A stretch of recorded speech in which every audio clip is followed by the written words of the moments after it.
Hello and welcome to this month's newsletter where we're going to be looking at chromatic aberration.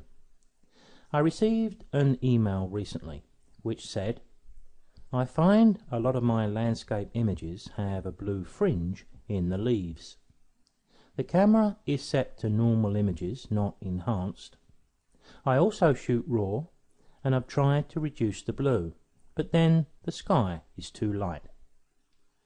What the emailer was referring to is chromatic aberration, which is also known as colour fringing or even purple fringing.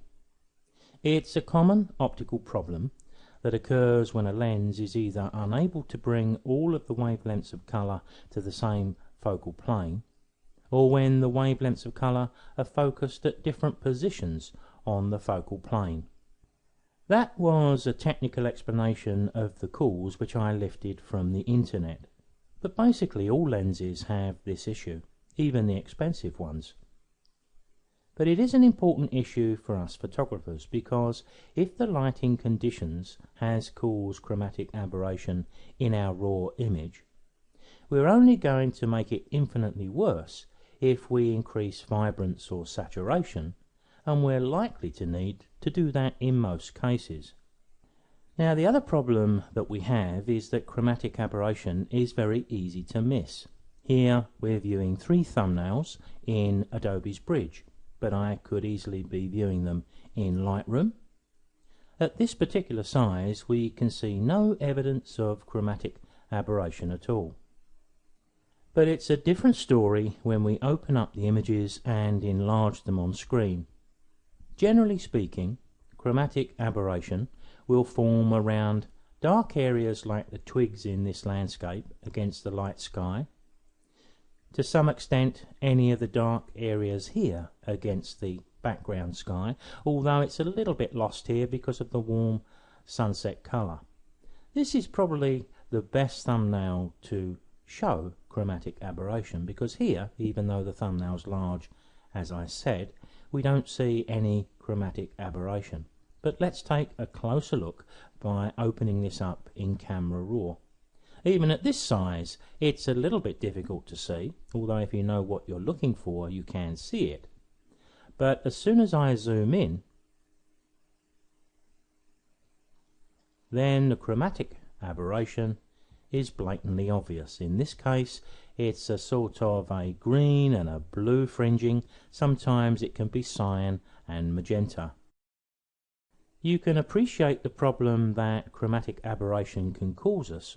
If I go to my vibrance and saturation, I probably only need to increase the vibrance a bit, and you can see how the chromatic aberration is infinitely worse.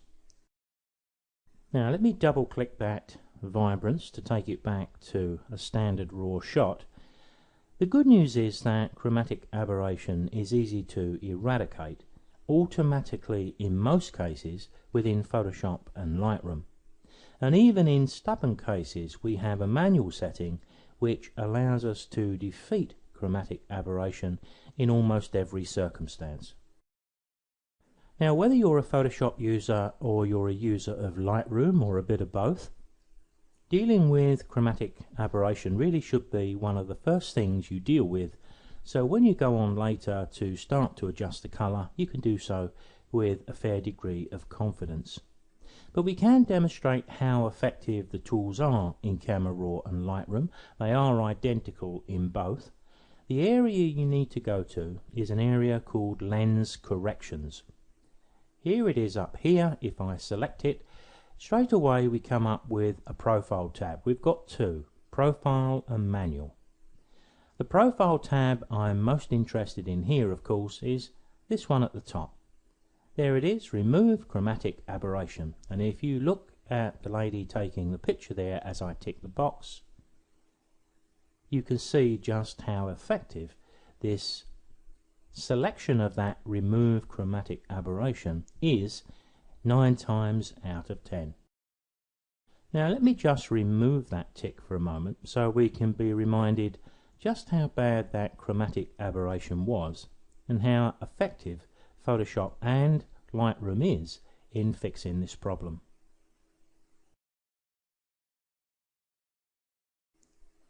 Here's another of the images I showed in Bridge a few moments ago. If I click and drag and zoom in here, there you can see the chromatic aberration around the twigs. Again, if we go to the lens correction part of Photoshop or Lightroom, although I'm demonstrating with Camera Raw here, it is identical in Lightroom. If we tick the box to remove chromatic aberration, it's done a pretty good job, but if we're being super critical, can I see a little bit of green around areas? It's a little bit more difficult to see it here because we are against a sunset style sky. But what we can do under those circumstances is go to the manual setting, and if we felt there was still some green remaining, then I found generally taking down the saturation of that green deals with things pretty effectively, and if there was any purple we could deal with that too. So we can be confident using the tools of Camera Raw or Lightroom that we've got our image well set up to continue to the rest of the manipulation. Now what I've just demonstrated there is pretty typical of the sort of thing you'll find on my tutorial videos for both Photoshop and Lightroom. If we take Photoshop as a starter, I have a complete course called Photoshop for Photographers. If I scroll down here you can see it's in 7 separate parts, but part 1 is completely free.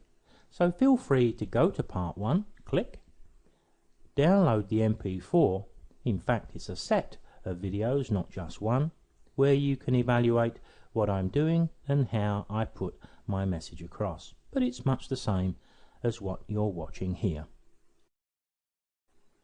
But dealing with chromatic aberration and also lens distortions is something typical that we would deal with through the course of the videos.